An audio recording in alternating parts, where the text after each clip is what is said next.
Maybe they just wish they were youthful once again, because it is always like 60 and up guys. Do you think these guys are jealous? And we walked around, we go in, and the whole place stopped and stared at us. What's the story, folks? Pete here from Thairish Times. Hope you're doing well wherever you are. So the other day, a video popped up on my recommended feed on YouTube, and it was titled, "Why are Thailand expats so angry?" Clicked on it, watched the video, and basically it's an American guy. His name is Zach, and Zach is living in a small town just outside of Khon Kaen in Isan, Thailand, and it looks like a very rural place from what I see on his YouTube channel. Zach said that he's been getting dirty looks from disgruntled white men in the town that he's living in outside Khon Kaen. That got me thinking, because in my 12 years in Thailand, I did meet expats that had kind of left Bangkok and traveled out to rural Thailand, and they said that they didn't necessarily get a friendly reception from some of the foreigners that they met there. Keyword is obviously some. There's some great foreigners living out in rural Thailand. I've met some of them myself. I know there's some great people there. But when you hear a couple of different stories that people are, telling you that the people out in rural Thailand may not necessarily be too friendly to other foreigners, and we're talking about foreigners to foreigners here, got me thinking maybe I should do a video on it and talk to Zach and get his opinions. There's actually a term for this. It's come out of China with the expats in China, and it's called the Marco Polo effect, which we'll get into in the video. So let's get into it. Let's meet Zach, hear what he has to say, and we'll take the video up from me asking Zach to share his experiences. So let's get straight into it. Well, we go to Big C, which is just outside of the city, in between us and the Khon Kaen. And every time I'm in there, I see one or two old men, and more often than not, they just scowl at me. And I'm not trying to, hey, what's up? Anything like that. I'll just be, we're like getting mushrooms and pork and chicken, and I'll turn around and there's a guy just like mean mugging me. And I'm like, dude. And I just, I don't even acknowledge him most of the time, because I know what they're doing. And it just happens every time we go in there. And then Loy Krathong was just the other day, and we were in the city, and it happened again. And then the next day I made that video. So I was like, I got to talk about this, because I've noticed it over the years in different areas. And I just was like, I got to say something today. And then I made the video or whatever. And why do you think these guys are mean mugging you? Is it because they think like you're a stranger, and they know the other foreigners around there, and all of a sudden you're this new foreigner there, and it's like you're encroaching on their territory type of thing?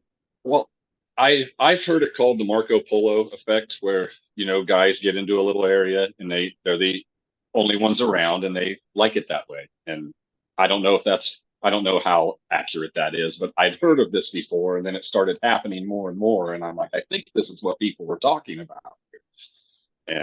And then it happened to that night at in the city at Loy Krathong. I don't get it, because I come here to relax and not, I don't know. Yeah, well, I Googled that because I heard you mention that in the video, the Marco Polo effect, and I Googled it. And basically what I found out about it is it's come out of China with the expats in China.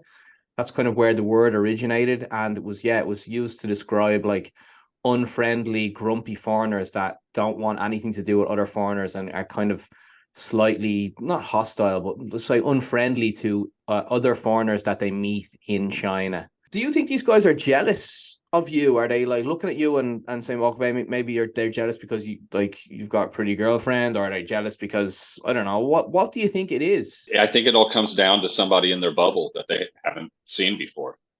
And maybe me being a lot younger, and maybe they just wish they were youthful once again, because it is always like 60 and up guys, more often than not. And it could be something to the fact that I'm over here in the prime of my life doing it, and maybe they didn't get over here till they're older. I don't really know. You had an experience with an Australian guy in his restaurant. We walk into this place because it said pizza. I hadn't had pizza in a while, so I was like, let's go stop here, And we walk in, and there was 20 or 30 Australians in there, but it was like an Australian the owner was. And we walked up, we parked the motorbike off to the side in some weeds into the jungle, basically. And we walked around, we go in, and the whole place stopped and stared at us. And then, we just kept walking. I was like, screw these guys. I've dealt with this before, you know what I mean? Like, and we just walk in and sit down, and like the owner was running back and forth all night. And not that I want him stopping. I don't want him to stop and talk to me. That's not, I don't need that. What do you want to say, that acknowledgement? I don't, that's not, I'm not, but a lot of times the guys will stop and talk to you. So I thought it was odd. He never even looked at us the 15 times he walked by, and only the Thai waitresses were really nice. And that was, it was good food. There was nothing wrong with the meal or the atmosphere. Everything was really great, but it was just, the whole place stopped. Guy, my girlfriend, she even was like, they're looking down on us. And I'm like, I don't think that's what it is, but I don't, it's one of those bubble things, I think, again, where, they come in, and I don't know if it's there. I don't know. It was an awkward experience. And it's, Yeah, kind of like they all know each other and you're the kind of stranger there. yes, they definitely all knew each other. I don't know what their group, why they were, I don't know what the group was gathering for. There's another thing I want to ask you as well, actually, that you mentioned in your videos. You met this guy who used this racist slur right in front of some Thai people. His girlfriend, mine, and a couple other girls. The conversation it's like started political because a lot of the English like to talk to me about American politics, and I don't understand that. But I'll do what I can, because I'm not ignorant to American politics, but I don't get into it like a lot of Americans do. And I was just trying to talk about hopefully the future's better type thing. But it came up. I don't even know what he was talking about in association with the girls, but it was something to do with light skinned Thai girls and dark skinned Thai girls. He threw the N bomb out and was like calling them that. And I'm like, what is going on here, dude? And like, I didn't, we talked a little bit more after that. And, but it's still just, I don't understand. I don't understand why. Like, I still don't understand where he was going with that and why. You know what I mean? He's just an older English guy that he's like an engineer, and he doesn't live there. He was just there on holiday, but he has a girlfriend there that is from Udon Thani, that he's built a house for up in Udon Thani. But she lives in Pattaya, and she enjoys Pattaya every day. Liquid enjoyment, you know what I mean? And he foots the bill for her, and they love each other. And it was just a wild conversation. That was the only night I talked to him. I saw him a couple more times while we were there, but just in passing. And that was about it. It's like my girlfriend is friends with his girlfriend, and they know each other from who knows where. And it was just a weird conversation. I've never heard somebody talk so derogatory about his girlfriend and friends, or a whole a whole race of people. Right in their country, right in front of them. Yeah. He probably thought they didn't understand. No, they did. They don't even, like, I talked to my girlfriend about it later, because I was like, you know what he said? And she don't even know what the word is. In your video, you said there's a different breed. You meet a different breed of tourists in certain places in Thailand. I think you meant rural Thailand. No, that's not to say everyone in rural. There's great people out there, even on the channel, from rural Thailand. We're not slating rural Thailand. No, not at all. It's just the guys in their bubble that I keep running into. I think it's just the angry guys, and I've ran into them in Pattaya and Koh Samui.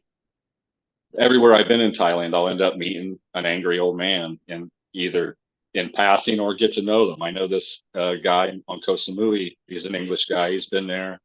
He's been in Thailand for 10 years, I think. And, I met him my first trip over here on Koh Samui, and I got to know him, stayed in contact with him. But when I would go back, I used to come twice a year, every year. And every time I'd come back and go down to Koh Samui, he'd be missing another tooth, where he'd be in fights with guys about politics and conspiracy theories and stuff. And every time I saw him there for like a 2 year span, 2 or 3 year span, he was missing more teeth every time from being in fights with usually other Englishmen, I'm sure. But that's what I'm talking about. All right, so let's talk about your plans in Thailand, and like what's the like what are your future plans? You plan to stay in Thailand long term? You going back to the States? Right now, in less than 2 weeks, me and a guy are going to fly to Vietnam because my visa's up, and we're going to motorbike from Ho Chi Minh up to Da Nang and maybe a little farther north, and just try to spend 3 weeks to a month over there, and then we'll fly back here.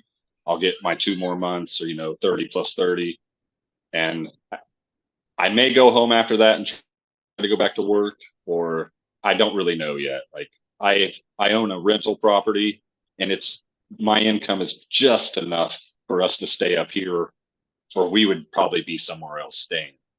So I probably will go back home and work and try to set myself up better for the future to come back here and stay much longer. But What would be the way to doing that? Like how would you decide? Like it's a big move to like, stay long term and set up that, I suppose, the means of doing it. Would you sell the house? Would you rent it out? Would you like go back and work for a couple of years, save up that money, and then how would you do it? What's the kind of idea you have? well, what we've talked about both ways. I've talked about maybe getting another rental or two, or go back home and work, and then try to bring her back home at some point with me, and then we work for a few more years, and then because she has this house and land here, and like her family's all in this village, so we could always come back here in the future and either do something out where they have property outside of the village. I met her 4 years ago, and then we just kind of stayed in touch on and off on Facebook, and then we met back up when I was here in May of this year, and then we hit it off pretty well, and we're like, my father just died in February, left me the house. I'm sorry to hear that. Luke, it was rough. It was rough. But I was like, let me try to come back, because I didn't plan to come back this soon. I was going to, go to work and just get ready to try to come over to Southeast Asia longer. I didn't have an idea what I wanted to do, but we hit it off again, and I'll come. But she's like, we'll come to the village, and we'll just see how it goes. And all right, well, look, we'll wrap it up, Zach. I appreciate you coming on here, and I wish you all the best. I hope everything works out for you. I hope you can, whatever it is, if it's a Thailand dream you're after, I hope you get it. Yeah, I appreciate that. Thanks for having me on. No worries, man. And I'll share your link in the description and down below in the comment section. Subscribe to Savage Traveling, and then check out Thairish Times as well. Subscribe, hit that like button, and Zach, it's been a pleasure.